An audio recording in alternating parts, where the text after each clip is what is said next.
Hey guys, this is Joy back again with another video. In today's video, I wanted to talk about childhood trauma as well as the relationship that you had with your parents when you were a child and how it affects the relationship that you have with others as a young adult or just a regular adult. So the reason why I wanted to talk about that is because I've actually been through that myself, and I've experienced childhood trauma, and I've experienced young adulthood traumas. And the reason why I was bringing that up is because it's a painful experience, and if you're watching this video, I'm sure that you could possibly relate. And I just wanted to talk about how that childhood trauma, how it correlates with the relationships that you have now. So, for me personally, I'll just kind of talk about myself. Like when I was a child, and this is super personal, but I'll just let you guys know. When I was a child, I just remember a lot of like arguing between my parents. They never really got along. I guess maybe they got along like before I was born, but like when I was born, and I just remember that there was always a battle. Like when my mom was either going to take me or my dad was going to take me, and I always felt like I had to choose between the two, and I just wanted them to get along and get together, but they, for some reason, it just didn't work out. And my brother, I remember he was the same way. Like he wanted both of them to be together, but they just were separate. And like I remember like them yelling at each other, and I remember like one time, I think my mom had like called the cops on my dad or something like that, and like vice versa. So it was just a real crazy like childhood. Like, so I never really saw what it was like to have a healthy relationship between two people. And even like my grandma, like she was actually single too. Like her husband was actually, he ended up dating someone else. He moved to a different state to be with the other woman that he was with. And I think a lot of her children, which my dad, they was actually upset at their dad for doing that, because my dad's family, he had 8 brothers and sisters total, including him. So 9 altogether. But it was just, they always had this like bitterness towards their dad, and I kind of had, they wanted me to feel the same way. But I remember like I met him when I was like, I want to say when I was like 17 or 18, and then I had seen him again. But, I didn't want to have anything to do with that. I'm like, it didn't have anything to do with me. But yeah, it was just real crazy. But what I noticed as I became older, the type of friends that I had and the guys that I dated, it kind of like, it was a similar situation to how, it was with my parents. So, dating, I would only go after guys that, I guess were so-called the bad guys. I didn't really know what love was. I didn't know how to recognize true love, or I like almost rejected it. So the guys that I would date would kind of like put me down. They would abuse me. They would kind of make fun of me. And what's interesting is that when I was growing up, I remember my dad made little, and I love my dad so much. I'm not saying that I'm bitter. And I actually already addressed this with my dad. I told him how the things that he said to me when I was younger, how it affected me. And he apologized, and he said that I was his best girl ever, that I was, basically just apologizing and making me feel better about myself. But at the end of the day, it's not even up to my dad to make me feel good. I have to make myself feel good at this point. But I told him like what he said to me, like he called me kind of like overweight or like fat or whatever. And I know he was just like joking around, but when you're young like that, you internalize that. And me being an empath, we're super vulnerable to stuff. What people say, we kind of like believe it.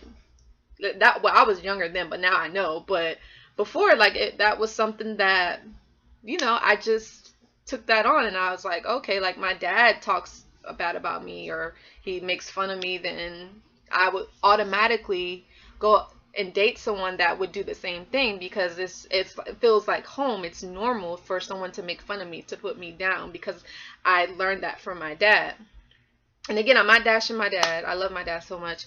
And I also remember an experience where when I was younger, because I'm like left and right-handed, but I remember I told him, I said, I didn't really appreciate you like yelling. I literally would get yelled at if I wrote with my left hand. Like he would scream at me if he saw the pen in my left hand.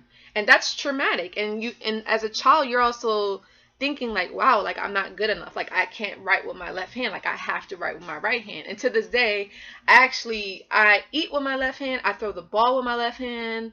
I'm very left-handed, but sometimes I think I was trained to write with my right hand, you know. And then I also remember basically being forced to eat food at the table even though I was full. But I get that my dad probably felt like he was doing the right thing. He thought that, you know, that I should eat the healthiest foods, but it just, I told him like how I felt, and it was pretty hurtful, you know. Like again, like you're a child and you're not expecting that type of treatment. But I just think that maybe my dad wasn't taught how to be a parent, maybe, or maybe he just was kind of like not really knowing, because maybe his mom really wasn't, she didn't teach him, so how could he learn, you know? So that's how I was able to like forgive him, but still tell him like what it was and how it made me feel, but you know, eventually move on from it and not be uh bitter about it. And the same thing with my mom, you know, even to this day, you know, since, because my brother, he was murdered unfortunately when I was 17.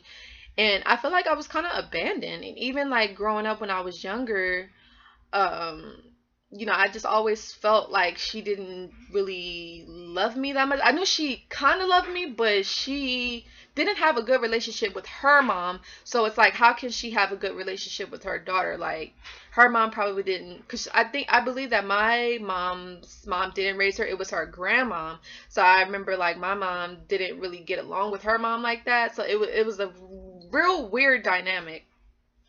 And you know, I remember I asked my mom, I was like, well, mom, how come like it didn't work out with you and dad? Like what wasn't? And she was just basically saying like she wasn't really financially ready. She wasn't really that experienced. And, you know, she did the best that she could with what she had.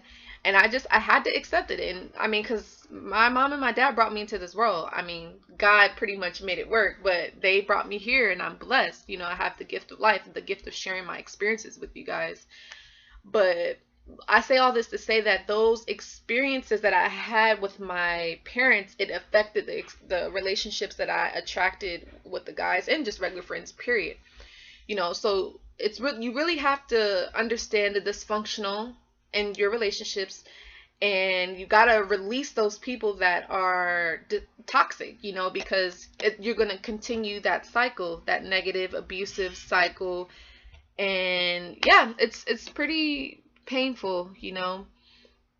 So, oh, and then the other thing is that um when you're used to that type of dysfunction, you're not really able to receive a real true love. And I've had that experience because the first narcissist that I dated, after we stopped talking, I had tons of guys like trying to talk to me, ready to date, and was basically saying like, I'll wait for you and this and this and that, all this stuff. But I went after somebody that treated me like crap, or somebody that was abusive to me. Like the second narcissist that I dated, I chose him over somebody that was really genuinely trying to get to know me and wanted to love me for who I was. But I was scared of that. Because I didn't love myself. I didn't know what real love looked like because of what happened with my parents. I didn't see that. I saw dysfunction. I saw yelling, screaming, arguing, fighting, just all sorts of craziness. And I didn't have an example. So yeah, I had to really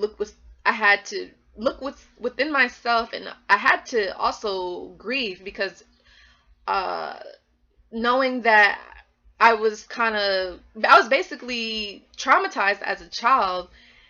And again, I felt like I was kind of ignored too. I feel like I was abused verbally, and to accept that and know that I didn't really get that emotional support that I needed, that's painful.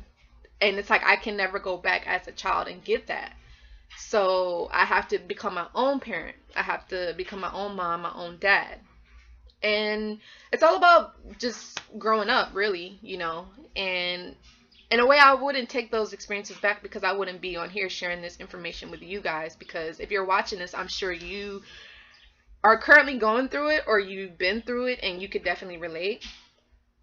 And So yeah, and I wanted to make another point. Let me just get this up here. And so yeah, like I said, I eventually I reached out to my parents, and like I said, I told them how I felt, and it actually felt good. It wasn't like I was blaming my dad or my mom. I was honestly just letting them know how I felt and how maybe they could improve, because I feel like when I told my dad like how I felt or whatever, he kind of came on a defensive, and I was like, I'm not making you a bad person. I'm letting you know what you did and how it affected me and how it's affecting the relationships that I had, because I needed to get that validation. But it's like my dad wasn't really trying to give me that validation like that. He was basically saying like, oh, it wasn't because of that, it wasn't because of this, like trying to say it wasn't on me, like, you know what I mean, like, so that's pretty hurtful too. But again, I love my dad, I love my mom, and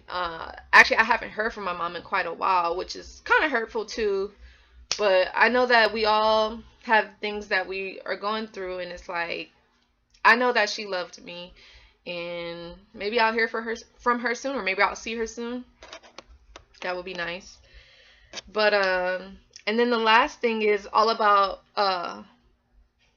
you really have to just accept the situation, accept that you didn't have the best childhood. Because I feel like my childhood, it was good. Like, I had literally had everything that I needed. Like, I had a roof over my head, I had clothes, food, all the time. Like, I was good. But I didn't really feel like that I was cared for emotionally. Like, because that's really important. Like, because when I have kids, like, I'm really going to make sure that I'm there with them emotionally, and really find out like what makes them them as a individual, like not just buy them clothes and shoes, and of course that's you need that, to survive. But it's like, I want to get to know my child for like what makes them them, because that's important. Because when the child gets older, they're going to go after someone that reminds them of their parents, and you want to make sure that they had a good example, or even if you don't or not that example, maybe you could, if you have a good example. Because I think that's what my dad did when my brother died. He actually moved me out to California when I was living with my aunt and my uncle, but they weren't a good example either.